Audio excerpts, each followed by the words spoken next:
जमीन बर्बाद हो चुकी थी, इसलिए लोगों ने नया प्लेनेट अपना लिया। मगर अब वही लोग लौटना चाहते हैं, ये जानने के लिए कि क्या जमीन फिर से इंसानों का घर बन सकती है या हमेशा के लिए वीरान रहने वाली है। तो टाइम वेस्ट किए बिना चलते हैं कहानी की तरफ। इस कहानी के आगाज में बताया जाता है कि मौसम के बदलने और इंसानों के आपसी झगड़े की वजह से अर्थ पर इंसानों की आबादी बिल्कुल खत्म हो चुकी है और जो लोग बचे थे वो यहाँ से कैप्लेट 209 स्पेस कॉलोनी में चले गए ताकि जिंदगी को नए सिरे से शुरू कर सके। यहाँ इनकी जिंदगी अच्छे से चल रही थी और हर चीज इनके लिए परफेक्ट थी, लेकिन जल्द ही इन्हें इस बात का पता चलता है कि इस प्लेनेट पर इनकी लड़कियां कभी मां नहीं बन पाएंगी और इस तरह पूरी दुनिया से इंसानियत का नामो निशान खत्म हो जाएगा। इसलिए स्पेस कॉलोनी के लोग फैसला करते हैं कि एक टीम को जमीन पर भेजकर पता किया जा सके कि वहाँ भी जिंदगी गुजारना मुमकिन है या नहीं। इस टीम में लुइस और इसके 2 साथी होते हैं जो अपने स्पेसशिप में बैठकर अर्थ की तरफ बढ़ते हैं। जब ये जमीन के करीब आने वाले होते हैं तो खराब मौसम की वजह से इनका कांटेक्ट स्पेस कॉलोनी से टूट जाता है और इनकी स्पेसशिप पानी में क्रैश हो जाती है और लुइस के दोनों साथी पानी में डूबने लगते हैं। वो एक के मुंह पर तो ऑक्सीजन लगा देती है और जब दूसरे को बचाने उसके पीछे जाती है तो खुद बेहोश हो जाती है। अब लुइस समंदर के किनारे पड़ी है और जब इसे होश आता है तो अपने एक साथी को मुर्दा देखती है और जिसे लुइस ने ऑक्सीजन लगाया तो वह भी जख्मी हालत में जिंदा है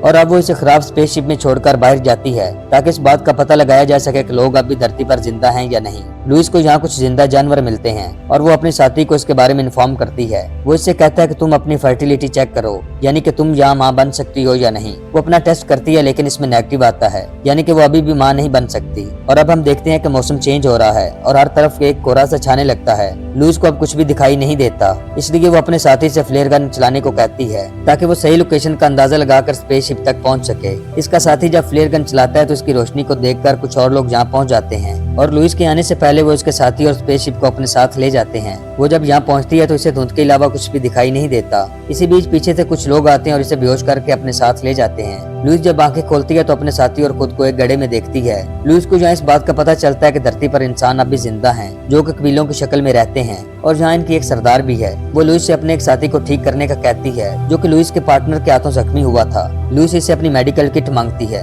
लुइस अपने मेडिकल बॉक्स से एक खास किस्म की मेडिसिन निकालती है और उसका इलाज करती है जिससे वो तुरंत ठीक हो जाता है। इसके बाद वो वापस गड्ढे में आकर अपने साथी को बताती है कि यहाँ की औरतें फर्टाइल हैं क्योंकि मैंने यहाँ छोटे बच्चों को भी देखा है और इससे पता चलता है कि यहाँ पर जिंदगी का एक नए सिरे से आगाज किया जा सकता है। लुइस अपने साथी से कहती है कि अगर हम यहाँ से किसी तरह निकल जाएं तो अपने उन आदमियों को ढूंढ सकते हैं जो हमसे पहले मिशन पर आए थे। लुइस का साथी जख्मी है और वो चल भी नहीं सकता, इसलिए वो लुइस से कहता है कि अगर मैं तुम्हारे साथ हुआ तो हम इस मिशन को कभी पूरा नहीं कर पाएंगे। इस तरह वो अपनी जान ले लेता है और इससे लुइस को बहुत दुख होता है। इसके बाद वो एक तस्वीर देखती है जिसमें 3 एस्ट्रोनॉट्स हैं और इनमें एक इसके पिता हैं और ये तीनों ही सबसे पहले धरती पे आए थे। लुइस अब अपने पिता को तलाश करना चाहती है और इसलिए इसे यहाँ से निकलना होगा। अगली सुबह हम देखते हैं कि कुछ बच्चे लुइस पर पानी फेंक कर इसे तंग कर रहे होते हैं। वो इनसे बात करना चाहती है लेकिन वो इनकी जुबान को नहीं समझ रही। सब बच्चे चले जाते हैं मगर यहाँ एक बच्ची रह जाती है जो लुइस को बड़े गौर से देखती है। लुइस इससे इशारों में बात करती है और इसे समझाती है कि मुझे ऑरेंज कलर का बॉक्स चाहिए। ये कबीले के सरदार की बेटी है और ये लुइस की बात को समझ जाती है, लेकिन इसी बीच कुछ लोग इनके कबीले पर हमला कर देते हैं और लोगों को मारने लगते हैं। लोग इधर उधर भाग रहे होते हैं। लुइस कबीले के सरदार की बेटी को देखती है जो ऑरेंज कलर के बॉक्स के साथ छुपी होती है, लेकिन इसी दौरान एक आदमी आता है और इसे अपने साथ ले जाता है। लुइस जब बाहर निकलती है तो सब कुछ बदल चुका होता है। वो काफी लोगों को अपने साथ ले जा चुके होते हैं। कबीले की सरदार हर हाल में अपनी बेटी को वापस लाना चाहती है, इसलिए वो उनके पीछे चल पड़ती है। लुइस भी सरदार के पीछे पीछे आ जाती है क्योंकि उसे भी हर हाल में ऑरेंज बॉक्स चाहिए और अब ये वहाँ पहुँच चुकी है जहाँ से इनके लोगों को एक शिप के जरिए किसी दूसरी जगह ले जाया जाएगा। कबीले की सरदार इन पर फ्लेयर गन चलाना चाहती है, लेकिन लुइस इसे ऐसा करने से मना करती है क्योंकि फ्लेयर गन को सीधा चलाने से वो इन दोनों को देख लेंगे। लेकिन कबीले की सरदार इसकी बात नहीं मानती और ऐसी सिचुएशन में लुइस को इसे बेहोश करना पड़ता है और अब लुइस फ्लेयर गन को दूसरी तरफ चलाती है जिससे ये सब लोग उस तरफ चले जाते हैं जहाँ से रोशनी आ रही होती है। लुइस इस बात का मौका उठाकर इनकी शिप पर जा चुकी है। लुइस को यहाँ अपना ऑरेंज बॉक्स मिल जाता है जो कि एक जाल में होता है।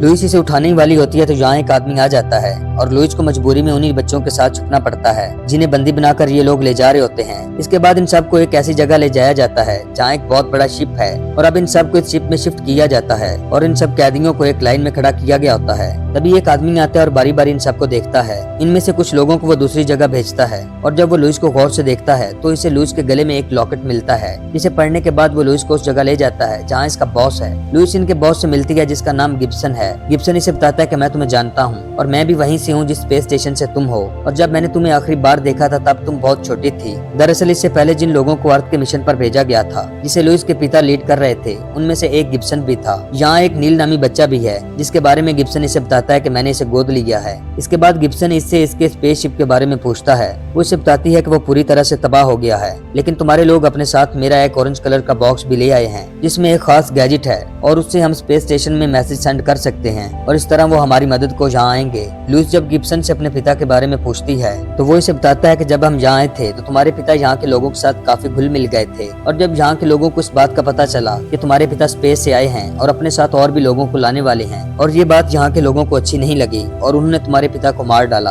अगली सुबह लुइस जब नहा रही होती है तो उसे पीरियड्स आते हैं, जिसका मतलब है कि वो भी अब फर्टाइल है और माँ बन सकती है। इसके बाद गिब्सन लुइस को एक रूम में ले जाता है जहाँ बच्चों को पढ़ाया जाता है। वो लुइस को बताता है कि हम इन बच्चों को स्पेस स्टेशन के बारे में पढ़ाते हैं जहाँ से हम आए थे, और अब लुइस नील से मिलती है जिसे सब बच्चों से अलग रखा गया होता है। वो इससे पूछती है कि तुम क्लास में क्यों नहीं गए। इस पे नील बताता है कि मैं प्राइवेट क्लासेस लेता हूँ। नील इसे छोटा सा एक पौधा दिखाता है और बताता है कि किसी वक्त में ये एक पेड़ हुआ करता था। ये सुनकर लुइस हैरान हो जाती है क्योंकि बचपन में ये बात उससे उसके पिता ने बताई थी। वो नील से पूछती है कि तुम्हें ये सब किसने बताया है। इस पे नील बताता है कि इंजन रूम में एक कमरा है और वहाँ एक आदमी को रखा गया है जो मुझे ये सब ज्ञान देता है। ये सुनकर लुइस को यकीन हो जाता है कि उसके पिता जिंदा हैं, और अब वो इंजन रूम की तरफ अपने पिता को ढूंढने चल पड़ती है। लुइस जब इस रूम के पास पहुंचती है तो वो गिलास से एक आदमी को देखती है और समझ जाती है कि जो उसके पिता हैं। तभी यहाँ गिब्सन आ जाता है। लुइस इससे पूछती है कि तुमने मुझसे झूठ क्यों बोला था कि मेरे पिता मर चुके हैं। इस पे गिब्सन बताता है कि तुम्हारे पिता की वजह से हमारा मिशन फेल हुआ था क्योंकि उन्होंने सारी टेक्नोलॉजी को तबाह कर दिया था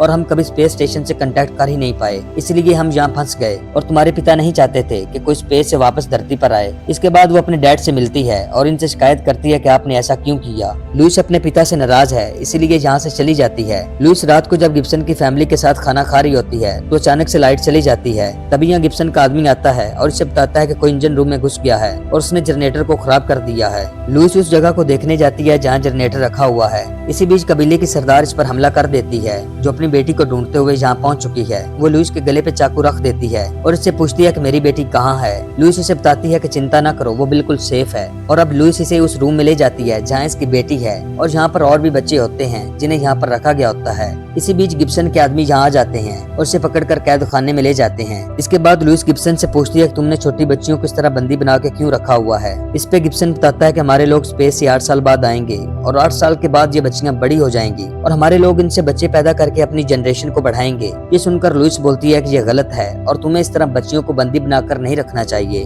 गिब्सन इसे बताता है कि हमें तुम्हारा ऑरेंज बॉक्स मिल चुका है और हमने स्पेस स्टेशन से कांटेक्ट करने की कोशिश की, लेकिन ये खराब है और तुम्हें इसे ठीक करना होगा। और फिर गिब्सन अपने आदमी से लुइस पर नजर रखने को कहता है और यहाँ से चला जाता है। लुइस अब समझ चुकी है कि उसके पिता क्यों नहीं चाहते थे कि उनके लोग स्पेस से आकर यहाँ रहें और क्यों उन्होंने अपनी सारी टेक्नोलॉजी को तबाह किया था। वो समझ चुकी है कि उसके पिता ठीक थे। लुइस अपने रूम में होती है तो जहाँ गिब्सन का वो आदमी आता है जिसे लुइस पर नजर रखने का कहा गया था। वो इसके साथ रेप करने की कोशिश करता है तो लुइस इसे मार देती है और यहाँ से फिर वो उस जगह जाती है जहाँ छोटी बच्चियों को रखा गया होता है। इसके बाद वो अपने पिता के पास जाती है। इसके पिता इसे बताते हैं कि गिब्सन अपनी फैमिली के साथ वेदर स्टेशन जा रहा है और वो किसी भी तरह अपने लोगों को स्पेस से यहाँ बुलाना चाहता है जिनके पास हाई टेक्नोलॉजी है, और अगर वो लोग यहाँ आ गए तो सब लोगों को अपना गुलाम बना लेंगे। इसके पिता इससे कहते हैं कि तुम्हें किसी भी तरह गिब्सन को रोकना होगा क्योंकि धरती के लोगों की जिंदगी खतरे में है। और अब लुइस कैद खाने में जाती है जहाँ बाकी लोगों की तरह कबीले के सरदार को भी बंदी बना के रखा गया होता है। वो इन सबको अपने साथ मिलाती है और गिब्सन के लोगों पर हमला कर देती है। और अब वो वेदर स्टेशन की तरफ बढ़ती है